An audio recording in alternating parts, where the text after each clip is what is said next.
How you found the pipe, how you cut it, or how you destroyed it, or?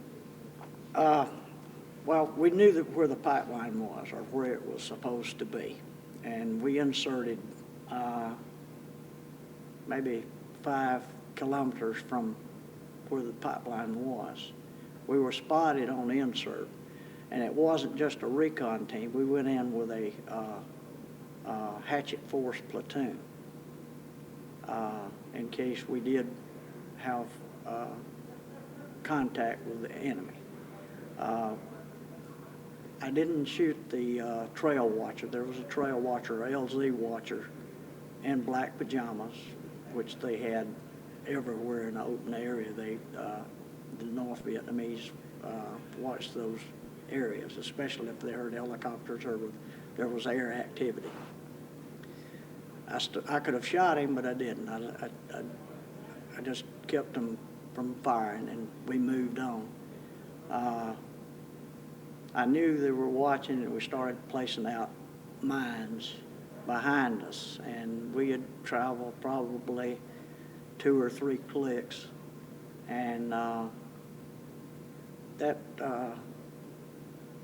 in a little while, the toe poppers, the mines started going off. There was 2 or 3 toe poppers that went off.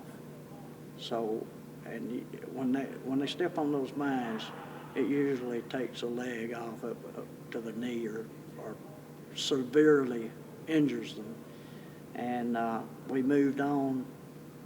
I kept moving after they went off, and we kept placing mines out just in case. At that, we traveled another couple of hours probably. It was late in the afternoon. We got to the river just before you get to the pipeline and Highway 9, and we had a machine gun open up on us. My point man was across the little creek, and I was in the middle of the creek, and the next man was a few feet behind me on the bank of the creek on the other side. And when the machine gun and ambush opened up, my recon team deployed and returned fire.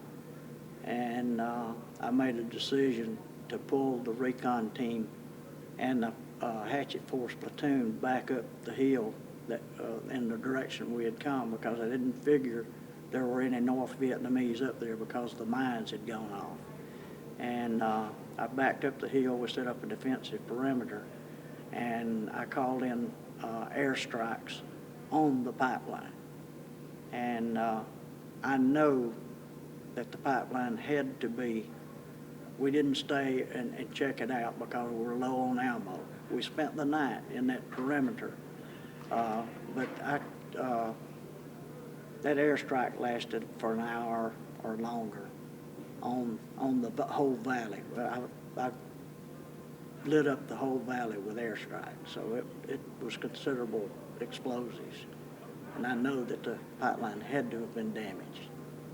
We were at war, and I was fighting communism, or that was my feelings about the Vietnam War. And at that point in time, the American people were getting less and less supportive of it. And I think we could have won the war. How? Well, we didn't consistently bomb. We didn't consistently destroy their supply systems. We didn't. We just didn't do what we could do. We're capable of doing. It wasn't because of the military. It was politics.